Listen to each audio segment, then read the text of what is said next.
এই মুহূর্তে আপনারা দেখতে পাচ্ছেন অন্যতম একটি প্রাচীন নিদর্শন, যেটা নির্মিত হয়েছে ধারণা করা হয় আনুমানিক ষোড়শ শতাব্দীতে, তবে কারো কারো মতে সপ্তদশ শতাব্দীতে।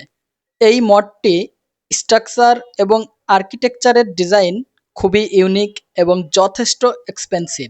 এই স্টাইলটাকে বলা হয় রেখা স্টাইল, আরও স্পেসিফিকভাবে বললে ভারতীয় নান্দনিক ডিজাইনে নাগারা স্টাইল। প্রায় ৫০০ বছরের পুরানো হিস্টোরিক্যাল ল্যান্ডমার্কটি দেখতে প্রতিদিন প্রচুর দর্শনার্থী এখানে আসে। এই দেউলটির অবস্থান ফরিদপুর জেলার মধুখালী উপজেলার মথুরাপুর গ্রামে। এটি মধুখালী উপজেলা হতে ২ কিলোমিটার উত্তরে অবস্থিত। এই মঠের বিশেষ আকর্ষণীয় দিক অপূর্ব কারুকাজ সমৃদ্ধ অলঙ্করণ। এই মঠটি এই অঞ্চলের বাংলার ঐতিহ্য শিল্পের এক উজ্জ্বল নিদর্শন হিসেবে এখনও মাথা উঁচু করে দাঁড়িয়ে আছে।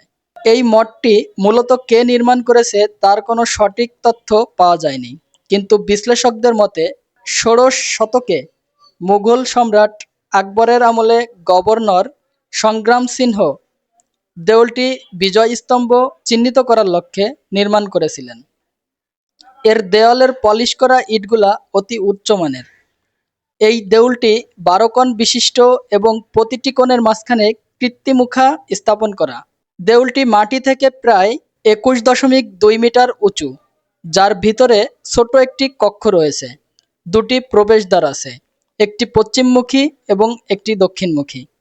১২টি কোণ থাকায় উপর থেকে দেখলে এটিকে তারার মতো দেখা যায়। দেউলের বাইরের দেওয়ালটি লম্বালম্বিভাবে সজ্জিত, যা আলো ছায়ার সংমিশ্রণে এক দৃষ্টিনন্দন অনুভূতির সৃষ্টি করে।